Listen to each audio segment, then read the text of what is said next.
Hello and welcome. My name is Amy Serpa, the Serpa Woman of Real Estate, co-hosting our Communities 951, bringing you Real Estate 101 in the 951. I have my co-host with me today. We've got Cardenas and David Serpa. I did my best, Star.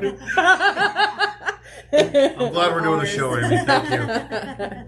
It's my pleasure. So we know we've got a lot of questions here about what is going on in the market. Lots of questions about the rental market. It is at an all-time high, historical all-time highs, and what is going on with the residential real estate here. So we've got lots of information and a great conversation for you guys today, bringing you lots of statistics to let you know exactly what's going on in the market so you're able to make the best decision for you and your family. So we're going to kick it off with Star to bring you the rental side of the market. Yeah. Star, how are you? Good. How about you? I'm good. Just like everyone said, we've seen such an increase in this area. Not many people know this, but after COVID, Inland Empire is third in the nation for increases in rents. So anyone that's been here a long time is definitely feeling the side effects, right? Mm-hmm. Yeah, we're called number 3 in the nation for what was it now? For rental increases. For rental increases. Wow. That's interesting. We were called number 1 in the nation for Redfin for the likelihood to see a recession. And on every report that gets popped up, it's like, hey, our price is going to come down. Rents are going up. Interest rates are going up. And I think a lot of people are feeling really confused. Yeah. Yeah, definitely. Especially, I think, like I said, the people that have been here, because you see it all the time. We've been here for a long time. We were able to kind of make ends meet, and now we don't know what to do. Right? Yeah, bingo. Yeah, the people that I'm talking to, specifically, I had someone who said, hey, we've been paying $1,800 a month in rent, and we've been paying that for 4 years.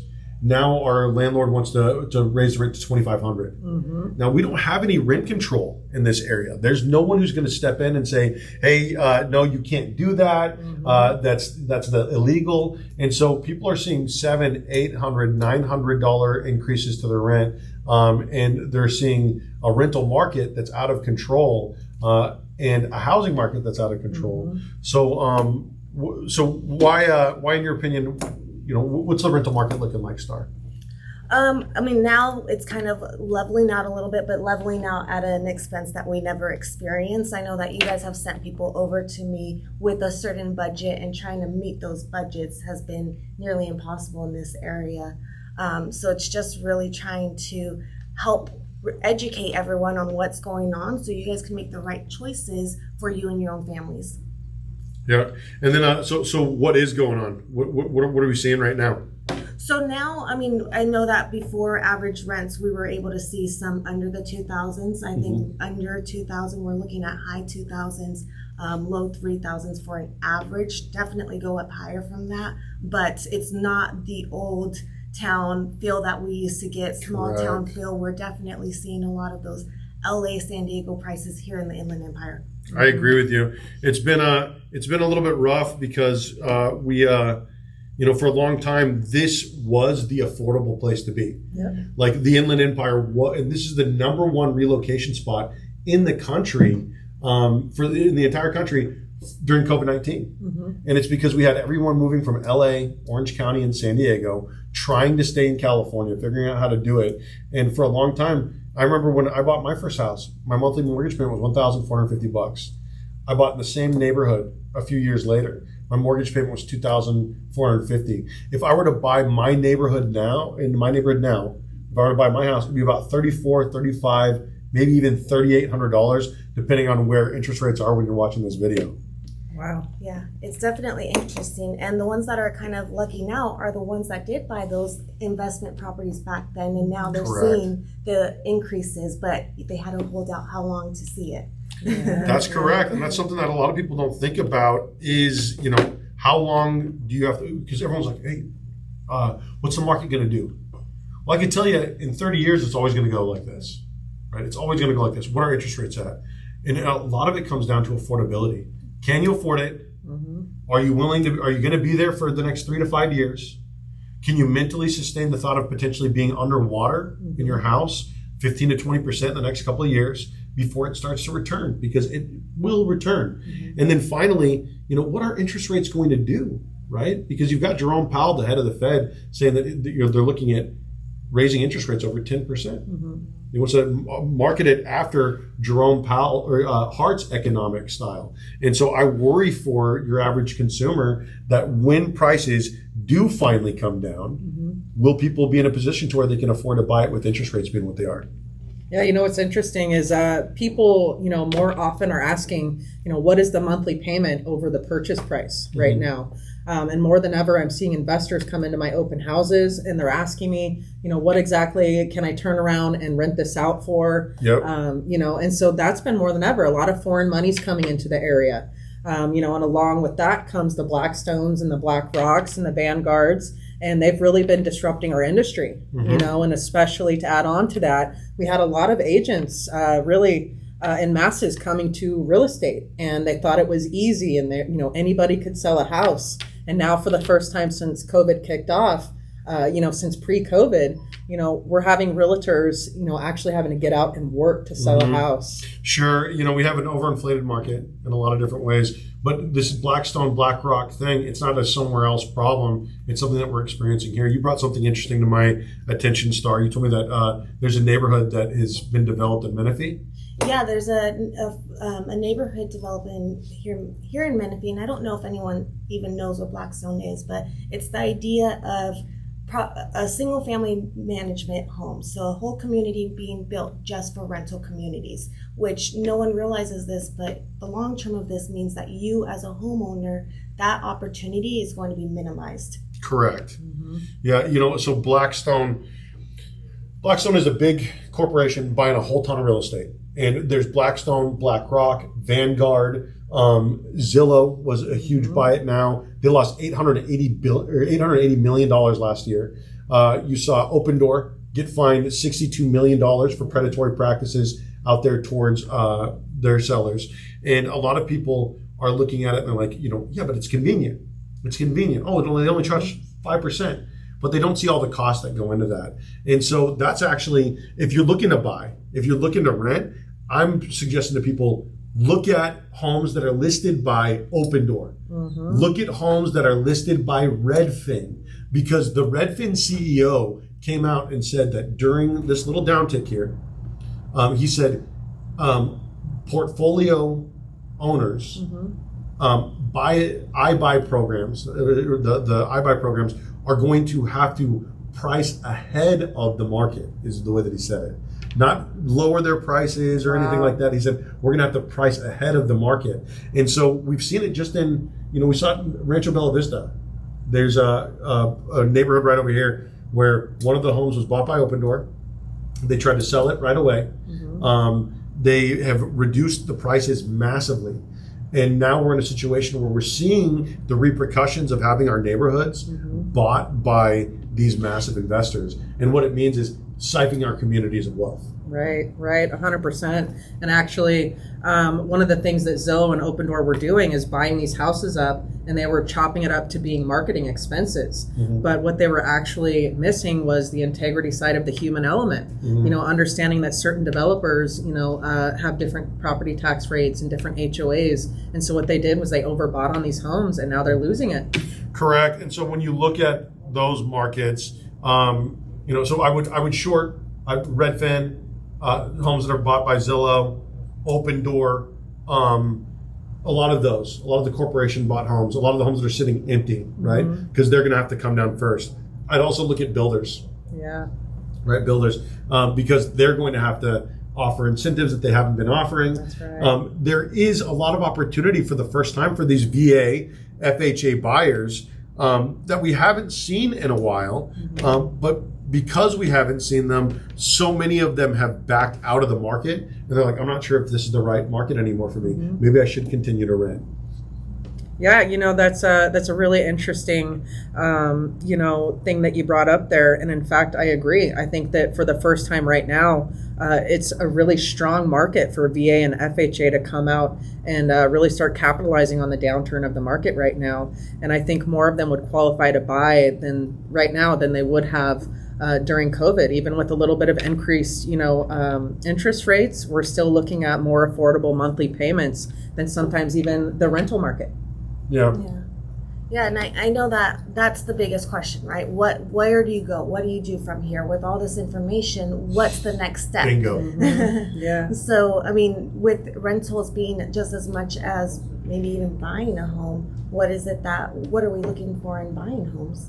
Right. That's a great question. So I actually did some market research to go ahead and address the buying side of what exactly we're getting into right here in French Valley. So we're really focusing on hyper localities, what exactly affects you when you're buying. I've got taxes, around here, some comparatives. We've got the HOA information as well. We've also got the average price points and the square footage figured out. Let's jump into it. Jump into the information. All right.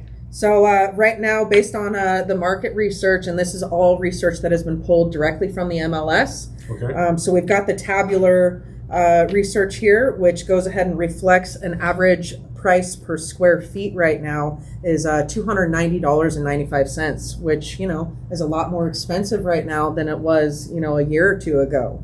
And so that, makes the average price point around here right at $699.9. So that's really interesting with an average days on market right around 39-40 days. I think that the big thing that people are looking at is a lot of people are approved at that $700,000 mark, right? That's right. But what does that mean to them monthly? How much is that going to cost monthly? And then that's where you go back to, am I going to rent or am I going to buy? And so when you look at a $700,000 home at a 5% interest rate, what that looks like in a monthly payment, $3,600 a month.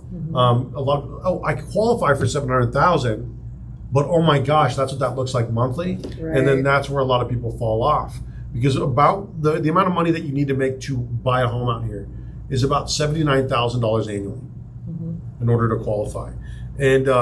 And what does that break down to monthly? It's about, about $8,000 a month? Well, actually, based on the lender comps that we've received from Derek Evans, less than that. On average, we're looking at $4,000 to $5,000 per month for a mortgage. And I actually have some of these slides that I'll go ahead and share. They're payment flyers that I've had at my open houses that have been extremely helpful. People are looking at ARMs for the first time in a while, which is, adjustable rate mortgage. VA 0% down. What does that look like? FHA, what does that look like? So as of today, we have interest rates. FHA, VA, we're looking at 4.25 to 4.5%.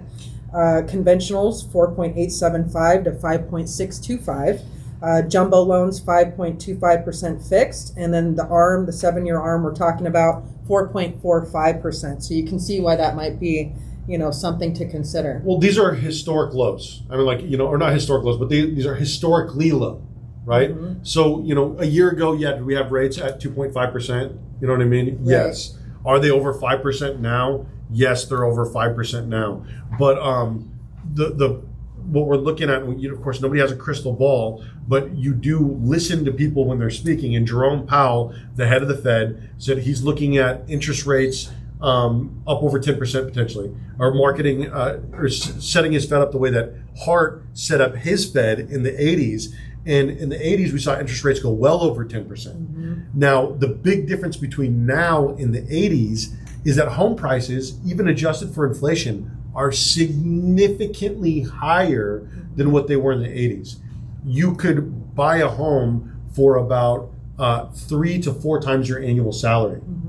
In our area, it's about 8 to 9 times your annual salary, which is not a lot of people can keep up with that. Yeah, and when the Feds went ahead and raised it to 0.75, raised it 0.75 points, that really affected home ownership. We're looking at a $600 a month increase just based on that increase. Yeah, well, and it's important to note that just because the Fed raised 75 basis points and then they did it again, which was the highest increase in 28 years, those don't necessarily tie directly to interest rates. Correct. And that's what a lot of people miss. So it doesn't necessarily mean that just because the Fed's increased interest rates, that means your monthly payment's going up. It depends on what the lender is going to be doing. That's right. Star, be quiet. You're being so loud. No, I'm actually still stuck on the fact that, I mean, you're saying 4,000 to 5,000 when to rent a property is 3 times the amount of rent. So we're looking at that 7,000 to 10,000 a month. So it's very interesting, but these aren't numbers that are ever really displayed for people to see, right? Yeah. Correct. It's never put side by side. So can you explain to people what that means for rent? Yeah, rentals 3 times the amount of rent means that in order to rent a property, most people that are renting a property out to you are looking at income 3 times the amount of rent. So you need to bring in gross annually or gross monthly 3 times the amount of what your rental is going to be. And that's a minimum. Now we're bidding against so many other people, so that's really going to make a difference for whether you're able to rent or not. And when you look at the way that rents have gone up, so let's say, you know, because it's not uncommon to see rent at $3,500, but let's say $3,000 for the sake of math, right? So $3,000, which means $12,000, $24,000, $36,000 a year just in rent. Yeah. Now we talk about interest rates. Well, the interest rate on rent is 100%. You know, you're not paying off your investment; you're paying off someone else's investment, which is just the truth. But $3,000, so you're spending $36,000 in rent every year, okay? Which means that you need to make 36, 62, 90. So you have to make more to rent than you do to buy. 36, 62, my brain, 68, $98,000, which means that in order to qualify to rent, what great numbers to put side by side. Yeah. In order to qualify for rent, you need to have 3 times the amount in your annual salary for rent, which is the equivalent of about, let's say, about $98,000. Yeah. In order to buy, you have to make about, you have to make about $79,000 in this area in order to buy annually. So the threshold for buying, and I keep telling people, the only thing harder to do than rent right now, the only thing harder to do than buy is rent. Yeah. As hard as it is to buy right now, it is even harder to rent. Yeah. And I bet you're seeing that on the property management side. Oh yeah, especially after COVID, because everything's so unpredictable. We've had people that held out on rent. So especially, I mean, if you're a business owner, chances of you winning over someone that has a stable job is unlikely because of what happened during COVID and people not being able to maintain. Wow, yeah, that's really interesting. And then you've got that moratorium on evictions is lifted, and so it's gotten really interesting, in my opinion. That listen, my heart breaks for people. Anytime that there's a recession, you see skyrockets in death, in default, in divorce, and so it really affects families. But what's ended up happening here is, when's the last time your landlord called you to say that rents have gone down? Yeah. Hey, listen, rates are near zero. I'm calling you to tell you that I'm decreasing your rent because I just refinanced and I got a great deal. You know what I mean? That doesn't happen. Yeah. And as hard as it is, I have a listing right now, and that listing that I thought was going to be a zoo the first weekend. We got our first offer after 10 days on the market, and I was surprised because I thought it was going to just fly off the shelf. But so the strength has really shifted towards the buyers.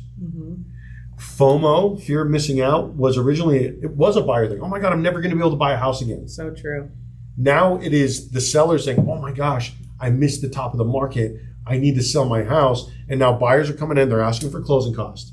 They're coming in $10,000, $15,000, $20,000 under asking. That wasn't happening 6 months ago. So true. That during COVID, they had that moratorium, like you said, protecting them. But what happened was landlords were looking to sell because they had to be able to afford to keep their primary. So we saw a lot of tenants being displaced. And you're also looking at 100% interest rate there when you are renting. Well, actually, so that's backlog right now. That's the truth. Yeah. So the people that wanted to sell were unable to sell. So you have, and this is last month's numbers. I haven't looked at this month's numbers, but last month's numbers, there were 658,000 homes in a state of what's called serious default. And a lot of these are, mom and pop landlords who somebody came into the house, they weren't paying rent, they lost their job, et cetera, and so forth. But now they're in a situation where they're not in a hurry to rush back into that. They're behind. Maybe a lot of forbearances on rent were only for primary residences. So people that applied for a forbearance on a rental, a lot of times Correct. Yeah, they didn't get it. But I mean, not only that, did they not get it? Now it's kind of they're left to maintain the property with someone in there. Bingo. And now we're at the point where non-renewals are being minimized in certain counties. So we were able to kind of cop out and say, okay, well, you're not paying rent. We can't get you out on that, but we don't want to renew your lease. Well, now that's being taken away from. Interesting. So, Wow. so can you explain that to everybody at home? So a non-renewal is, well, geez, you couldn't have said it any better than it did. It's, hey, listen, you weren't paying your rent. We couldn't evict you for not paying your rent, but we're not going to let you renew your lease. Yeah. And what's really getting scary and almost post-apocalyptic right now is there are companies out there that are private contractors that will handle evictions. And one of them that's already up and working through a lot of the Southwest in Texas right now already is a company called Civil, CIVVL, I think. And they basically Uberize the eviction process. Yep. And so what's happened is a lot of people are going to be displaced. A lot of people are going to be in a situation where they're all of a sudden looking to rent, and they can't get approved to rent because they have that eviction on their paperwork. But so people are going to have to consolidate. They're going to have to move back in with mom or dad. And I don't think that we've seen the bottom of it yet. Agreed. So when do you think that, so right now, let's do this. Is it a good thing to rent or to buy? And then what's the forecast for the next 3 to 6 months? What do you guys think? I think that there are benefits for people that want to rent. If they don't want to deal with home issues, taking care of any of that, they want to offset it on someone. We hear that all the time. But my concern is that we may lose the opportunity for home ownership just as a regular person. So if you can look into buying a home, just start looking into it. You never know until you start looking, right? Yeah, and for the record, Star, are you a real estate agent? I'm not. I'm actually a property manager. Yeah, so you work in property management, and you're telling people if you can buy because we might be in a situation where your opportunity to buy might go away forever. Yeah, I mean, we mentioned the black rots, the black stones. It just started. This is just a concept that started. We've only scratched the surface of it. So if we've seen everything be lost to corporate for the most part, this is just the next wave. Correct. And so who's affected ultimately when it comes to interest rates? It's your FHA VA buyer. It's your first time buyer. And we still have a chance to kind of squeak in here. Now, who's not affected? Cash. Right. Cash is not affected. And what we've seen Blackstone do, Blackstone currently owns $28 billion in real estate, which seems like a lot. But then you look at the fact that they just acquired, I think it's REI student housing for $8 billion. Yeah. And then they also acquired a low income housing portfolio and all their debt. And so and in addition to all that, they've accumulated $31 billion to buy real estate during the next downturn. So I agree with you, Star. I'm very worried about the future of a home ownership in this country. I'm very worried that we're going to become a landlord nation, and that what happens when prices fall down and all these people who are waiting to buy are ready to buy, but then interest rates go up, which is what we've been talking about.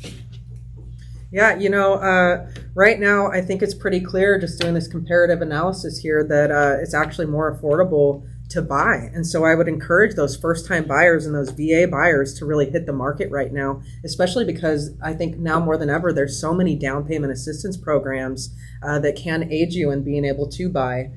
So annually, we're looking at a higher annual salary, $98,000 versus the almost $19,000 less to be able to qualify to buy, and that really translates in a huge way. Also, if you're looking to sell, I've got some research based on that.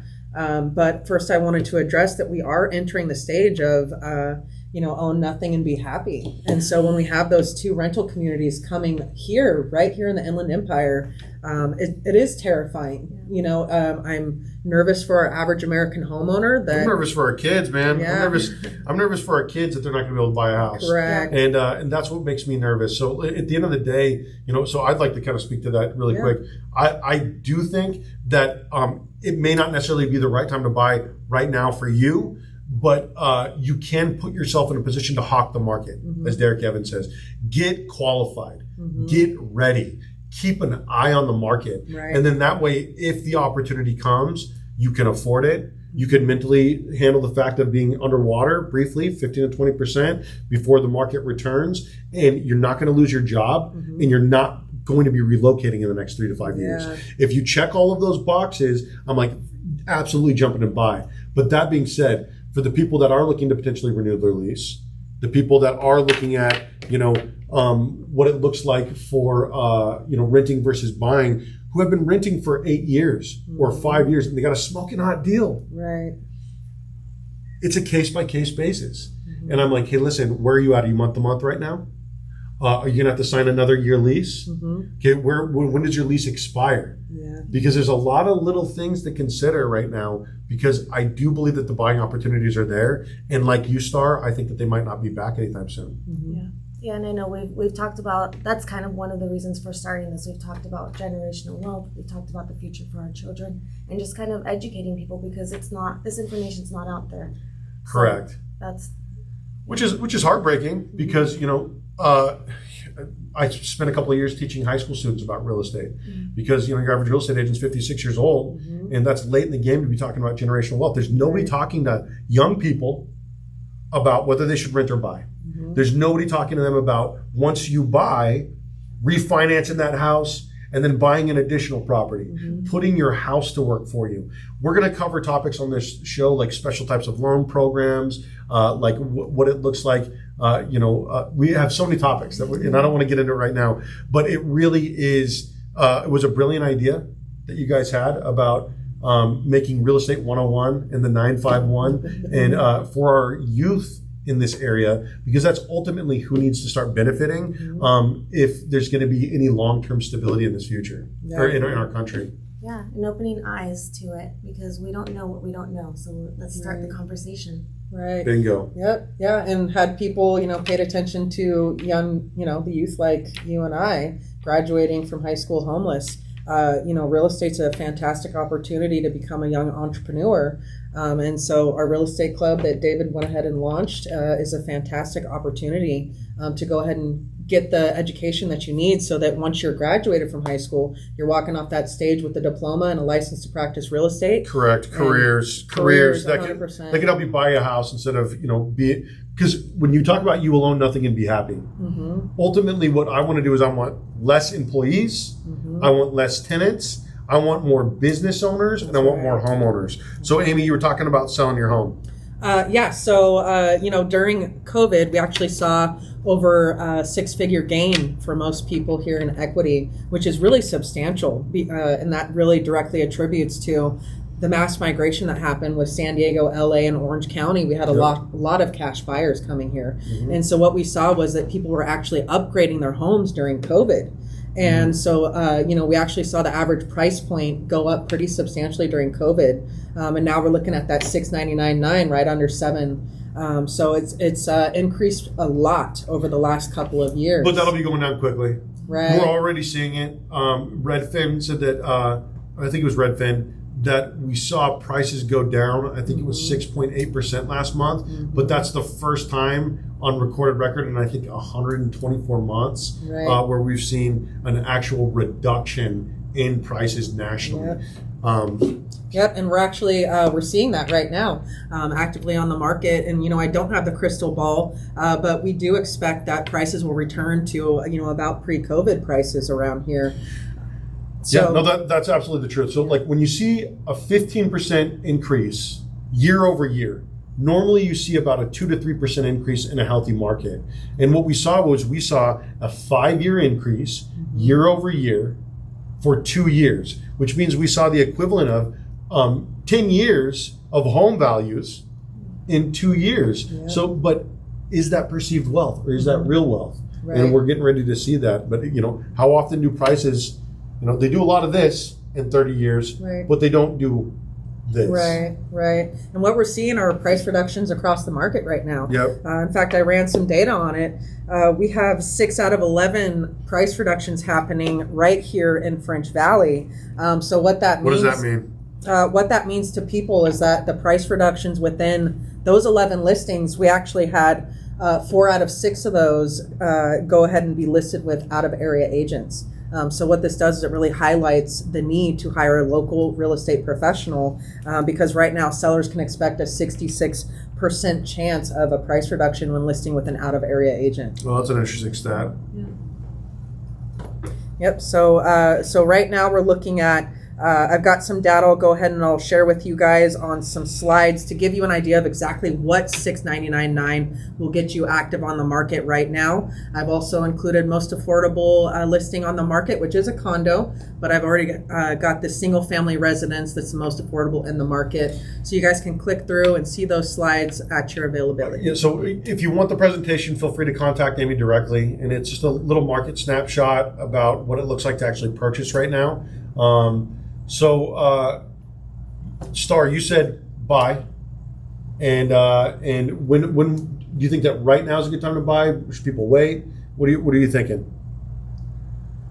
That's a good question. That's kind of what I was trying to get from you guys, whether it's a good time. I think everyone has the same question as me. I can definitely tell you that rentals are increased, but it's always when's the hot spot, or everyone keeps saying I'm waiting for the crash, and it's when's the right time for me. Right. I love that perspective from a property manager who's like, hey, listen, I can tell you what, I don't know whether or not it's a great time to buy right now, but I can tell you rentals are up. Amy, is it a good time to buy right now? And if not, when? You know what? I think that we're going to be seeing a lot more price reductions, the price point dropping over the next 6 months. And, December is always a great month to get out there and go house shopping because typically you're looking at a lot more serious buyers or a lot more serious sellers and buyers that want to get into that house before the holiday. So we do see the market starting to slow down there in the winter time, and it'd be a great opportunity to be able to get in there and make that offer so that those sellers can go ahead and move pre-holiday. We're already seeing the market slow down. So when we started doing our market analysis specifically for French Valley within 2 miles of this office, price reductions, 38% of active listings had reduced. And that was 8 weeks ago. Right. Now it's 48% in 2 months. So it went from 38% to 48%. So what's ultimately going to end up happening is you're going to see who's serious about selling. That's right. You're going to see who's willing to reduce the price and who was just kicking the curb. Because sometimes you see people who are selling who are they're not really serious about it. They just want to see if they can get what they can get. Right. So in my opinion, is it a good time to buy? If you can answer all those questions that I asked earlier and say yes, then yes. But in my opinion, when is going to be the best time to buy? I say about 3 months from now, about 4 months from now, similar to what you said, around the holidays, maybe around the beginning of the year, because I think that by that time we'll see inflation curb a little bit. Right. I think we'll start to see, right now we're talking about a good job report. I'm not necessarily sure how much I trust that. I think we're in the middle of a white collar recession where we're going to see a lot of people closing their laptops and going out of work, losing their homes. I think we're going to see a lot of inventory hitting the market, not just with new builds, Right. not just with defaults, but with a lot of people that just normally have to sell their homes. So inventory is up. Okay, interest rates are also up. So if we get inflation under control, if we get a healthy job report by the end of the year, after the midterms, which is November, I think you start seeing things stabilize. I think you start seeing maybe a little bit of a return. It's a healthy time to buy again because, I think prices are going to come down a little bit. I don't know what interest rates are going to do, but they've indicated that if they get inflation under control, that interest rates will also come down, right? So if they get inflation under control, well, what did President Biden say yesterday? He said inflation 0%, which means that it didn't go up last month. But has it started coming down? We've seen some prices go down. We've seen the cost of gas go down. Right. Groceries are still very high. Okay, rent still very high. Housing still very high. Correct. So all of the writing on the wall for me says we are in a recession. It is the beginning of it. Buying opportunities are coming. They're here now. but better buying opportunities with more inventory, with opportunities to hawk the market, go after those defaults, go after those new builds, and really look at the opportunities. Go after Open Door, go after Zillow, go after Redfin, go after the institutional investors who are losing their ASS right now because with every little bit of interest rate increase, their monthly cost increased, which means that they have to start unloading inventory, and that's what you're seeing right now. Yeah, I totally agree. And in fact, one of the things I wanted to go ahead and bring up and kind of wrap this show up is, how can we save you guys money? So a couple of important things to really look at in this market specifically is, what are the tax rates? What is the unincorporated areas versus the incorporated areas? And then how do you compare those? And then also the HOAs. So I went ahead and figured out with the average price point, $699, we've got a 1.3% tax rate just behind our community over there in the original builds of Dutch Village. And then just over Winchester Road, we're looking at Spencer's Crossing, and they have a significantly higher property tax rate at 2.2%. So what does that mean to you guys? We're looking at either $8,970 annually for that 1.3% tax rate versus $15,180. So we're looking at a savings of $517.50 per month or $6,210 annually. So incorporating that HOA as well with Monet right behind us in the Dutch Village, we've got $10 a month HOA. Which is where I live. I live in Monet. Right. And then Spencer's Crossing, they're looking at $120 HOA. That does come with the amenities. It's the number one community in the area, but you're also looking at saving $110 a month and $1,320 annually. Okay, so hey, big savings by looking in low tax rate, low HOAs. Some people want to be in Spencer's Crossing. It's called the number one community in Murrieta. Right. Dog parks, athletic parks, swimming pools, padded playgrounds, all that kind of stuff. So that's one way to save a lot of money.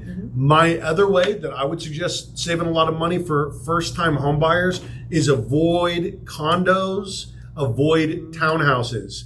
Now, Star, you're shaking your head yes, because I think you already know where I'm going with this. The cost of the HOA with a condo or a townhouse is often significant. Now, I'm talking about $180 to $240 a month, right? Now, what does that do for your monthly buying power? Well, for about every $60 a month that you go up is the equivalent of about $10,000 in buying power, right? So if you've got a $240 a month HOA, 60, 120, 180, 240, that means that's the equivalent of increasing your buying power by $40,000. Right. And a lot of times that's the difference between moving from a condo to a single family home. Correct. So look, a lot of people assume, oh, hey, listen, I'm going to move into a condo. It's going to be more affordable. And then when you look at apples for apples, you realize how much money you save by avoiding condos, apartments, etc. Yeah, I'm so glad you brought that up because that's something that I really counsel my clients on because, we'll have new clients coming into open houses and they're considering buying that condo. But when I break that information down for them and actually show that they could qualify for a single family residence, of course, their mind shift really changes into, wow, I had no idea that I could qualify for a single family residence. So a lot of them kind of disqualify themselves right off the bat, but through this education, it really makes a big difference with buying power. Right. Real estate's version of hidden fees. 100%, right? I've done a lot of coaching over the years. I've sold hundreds of homes, and everyone that I talk to is like, hey, this is how to fit in this fee. This is how to fit in that fee. And we find it in HOAs. We find it in property management companies. We find it with real estate agents passing on unnecessary fees to their clients, passing on transaction coordinator fees, passing on fees that they personally should be paying. But I'll tell you what, I see a lot of garbage fees. Right. Especially with first-time home buyers, I see a lot of people say, hey, listen, my commission is 3.5% regardless, which means that if you find a house and that commission is 2%, you personally, as the buyer, are responsible for paying that other 1.5%. Now, 1.5% of freaking $600,000 home, what is that, $9,000? That's $9,000. That's insane. Well, there's just a lot of garbage practices, but that's why we're here, right, my friend? Exactly. That's right. It's time to restore some integrity in the industry, right? Yeah, absolutely. You can still make money without screwing everyone over. Yeah. That's what it comes down to. Yeah. And those sellers that need to sell, it's important that they have a homeowner advocate in place that's not there to just concern themselves with the commission check, but actually, we might end up being able to help save your house. You might not have to sell, but you don't want to lose that equity that you've gained and just hand it off to the banks. Yeah. At the end of the day, we could get into defaults, and maybe that's another show in the future, because we've helped 2 homes get saved from auction in the last month in this office. But there's a lot of really great things going on, but that's for another show. I feel like if you've watched this whole show, you've probably got a pretty good indication about renting versus buying and an education in the process. Absolutely. So thank you for joining us today. This is our community's 951, bringing you guys the 101, Real Estate 101 and the 951. All right. Thank you for joining us. We'll work on that sign off. Real Estate 101.